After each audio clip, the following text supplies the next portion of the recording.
நமசிவாய வாழ்க. அன்புள்ள தோழிகளுக்கு வணக்கம். நான் உங்கள் சங்கீதா ராம்குமார். திதியோட வரிசையில் நாம் இப்போ பார்க்கக்கூடிய திதி அப்படின்னு சொல்லி பார்த்தோம்னா துவாதசி திதி. அதாவது திதினா என்ன அப்படின்னாங்க, நம்ம பிறக்கும்போது சூரியனுக்கும் சந்திரனுக்கும் இடைப்பட்ட தூரத்தை தான் நம்ம திதின்னு சொல்லுவோம். அதுவும் வந்து பார்த்திங்கன்னா உங்களோட பிறப்பு திதி எப்படி தெரிஞ்சுக்கலாம்னா, உங்கள் ஜாதகத்தில் எடுத்து பார்த்தீங்கன்னா உங்களோட திதியை ஜோதிடர் மென்ஷன் பண்ணியிருப்பார். நீங்கள் துவாதசி திதியில் பிறந்திருந்தீங்க அப்படின்னா நல்ல பணக்காரங்களாக இருக்கிறதுக்கான வாய்ப்புகள் இருக்கும்.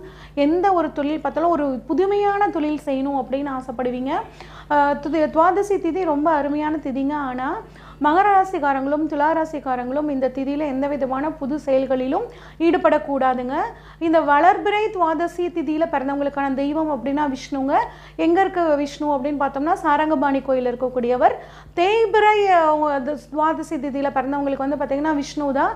அது திருவில்லியங்குடி, திருப்பனந்தாளில் இருக்கக்கூடிய திருவில்லியங்குடியில் இருக்கக்கூடிய விஷ்ணுவை வழிபடுறது நல்லது.